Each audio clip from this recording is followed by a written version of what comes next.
now, like, I'm gonna start over because I got lost. Okay, we're rolling.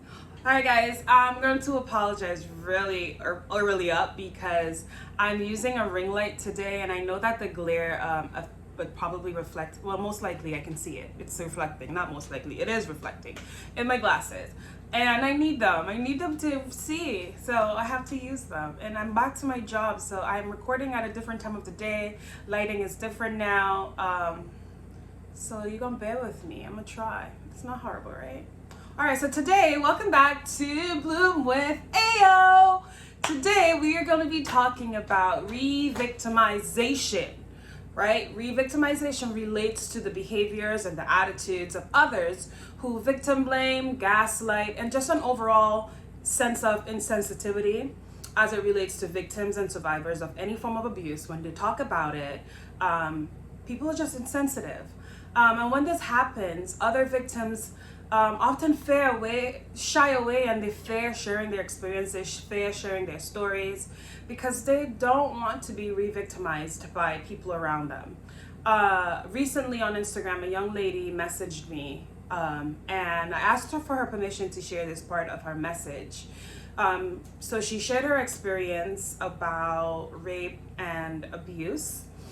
And at the end of the message, she said, they're still questioning me, as if to say I'm lying. I'm at the point where I question myself, as to wondering if it happened as well. I feel like I'm going crazy most times. I wonder if I'm remembering an event that never happened. So how did you deal with it? I know your mother believed you, but the only person who believed me is dead, and I don't even know if I believe me. She said, I don't even know if I believe me. Guys, that is so unacceptable. First of all, I was so heartbroken. It took me some time to respond to that message because I was hurt. I was so hurt for her, and I wanted to say the right thing, so I didn't know what to say. And I too know what it feels like to not be believed. So I was definitely like heartbroken for her, and I tried my best to respond in the most appropriate way. I'm not a clinical psychologist or therapist, but I just shared things that I know held to me. So there are a lot of people like that young lady. There's so many of us like that, and that's why in a previous video I stressed that as a victim, you need to trust your memories. Trust them, because you know the story, you know what happened to you, and write it down. So that gets me into what I want to talk to you about today. So if you're listening to this video, watching this video, and you are a victim of abuse, buckle up, right? I know that not letting other people see and feel your pain or trauma is completely understandable, but it is also very isolating. It's very isolating. And I know it might not seem like it right now, but I used to not tell anyone my story. I didn't, right? For one, I didn't know a full understanding of what trauma was. And I just wanted to leave the past in the past. I also didn't want to bring shame to my family. I didn't want to embarrass my father. As a victim, I still had that mentality. I also didn't want to talk about it because my grandma was still alive. All sorts of reasons I didn't want to talk about it. I certainly did not have the voice I have now. And I know seeing someone loudly and publicly sharing their story might be both inspiring, but also intimidating and very daunting. And I want to make it clear, I'm only able to share my story because I've gotten to a point in my healing where I feel safe and supported enough to do so. And that took years, right? So if you feel like telling your story would be healing for you, but at the same time you're overwhelmed with fear, I invite you to have some compassion for yourself. The isolation is very real, but so is the intense feeling of fear, and the fear of being vulnerable and open to others. So don't rush it. Do not rush it. Start with being real and vulnerable with yourself. So I've said this before. Pick up a journal, open a Google Doc, and start writing. Tell your story. Even if you're the only one who sees it, even if you can't get through, you could only get through a small part of it by bit. Start writing your story down. When you start to open up and let your story be seen, even if it's just by you, you start to turn towards yourself with compassion. You start to cultivate a different voice than the shameful one that you've been hearing all the time in your head constantly, right? When we begin to face our experiences that we've been through, we start to accept that they are real. So unlike that young lady, you wouldn't be questioning whether or not it happened. You would know that this is real because you were putting the experience down on paper. So the more you understand that your pain is real and valid, the less ashamed you are to face the trauma and the symptoms that come with trauma. Because you know why they're there, right? You know why you're feeling and experiencing these things, and you remember how bad it is. So you're gonna have more compassion for yourself. Well, the things you do to cope, like if you're people pleasing, if you feel like you keep choosing the wrong partners, if you feel like you're making the same mistakes in sex and all that stuff, you're not gonna feel ashamed. You're not gonna feel bad about it because now you know these things are only trauma responses. Because you're making your story real, even if for yourself.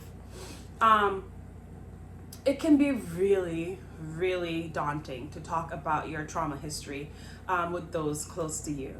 The first thing to remember, though, is that your story is yours and yours alone. Whether you want to tell important people in your life immediately or much later, it's all up to you. It's your choice.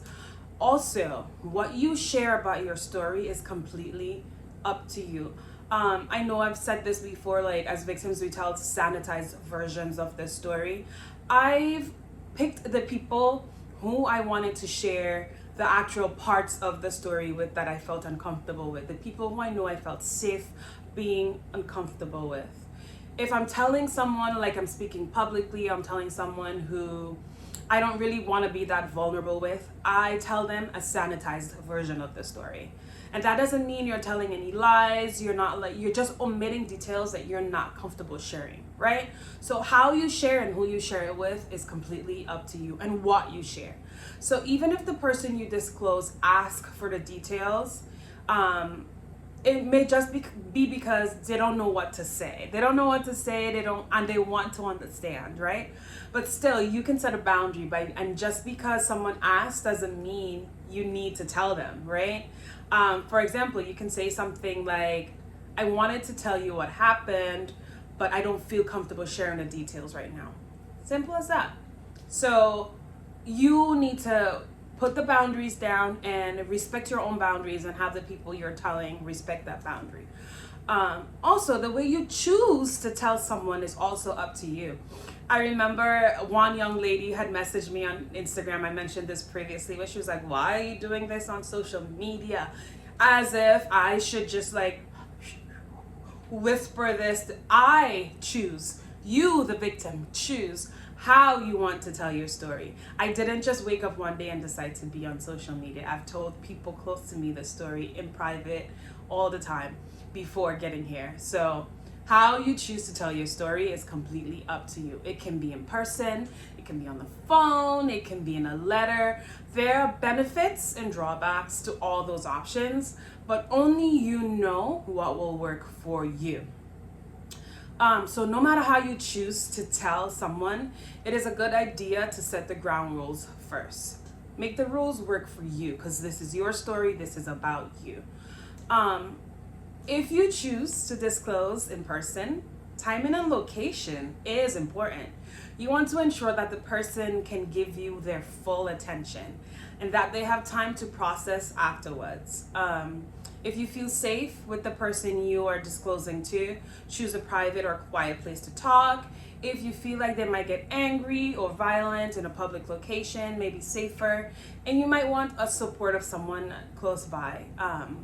So like when I was telling my mom, I knew that I needed someone else in the room because my mama is about it. And this, although my father was not in the same country as us, I know my mother would be very angry.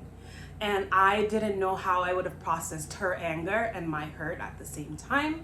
So I took my friend, who was my youth pastor at the time, to come with me because I know I needed someone neutral per se inside in the room. So you can do that too. So as a victim, you deserve to be heard. You deserve to feel heard. You deserve to be understood when telling your story. However, not everyone responds well to disclosures and conversations that have stories of assault in them, right? So the people you tell may feel many emotions. While this is normal, it can shift the conversation away from you and onto them. And the person you disclose might also express doubt and blame. This says more about them than you. Resist the urge to internalize anybody else's response. You cannot internalize how people respond to you, right? If someone in your life is not supportive, that doesn't mean that others won't be, right? There are many people out there who love and care about you. You are not alone. If you want to practice telling your story of trauma or healing anonymously, you can reach out to me. Also, if you don't want to tell me because it's not that anonymous, although I don't know half of the people who I talk to sometimes online, there are places where you can tell your story. I would link some links on the bottom of this video when I'm done posting all that fancy stuff of where you can share your story anonymously and you can process through that. I don't know how that works for people in the Caribbean, how it's gonna be, if it's gonna be the same, but I'm pretty sure it might be. But the links are gonna be there. You can figure it out for yourself. But I do want to tell you before I leave that if you are a victim of any form of abuse, but most importantly, sexual abuse, because this is why you're here, this is what I'm talking about, I see you, I hear you, and I believe you. Start telling your story, even if it's to yourself. There are a lot of journaling apps out there. You can journal on your phone, you can journal in a traditional journal, you can even open a Google Doc and start writing your story down so that you can believe and trust your memories, because that is really important. I know it's hard when people re-victimize you, but you have to have compassion towards yourself. And that starts by telling your story and not being ashamed of how you react or reacted to certain things in the past. I love you. Thank you guys for all being here. I'm trying to get here on the 13 seconds. 13 minutes.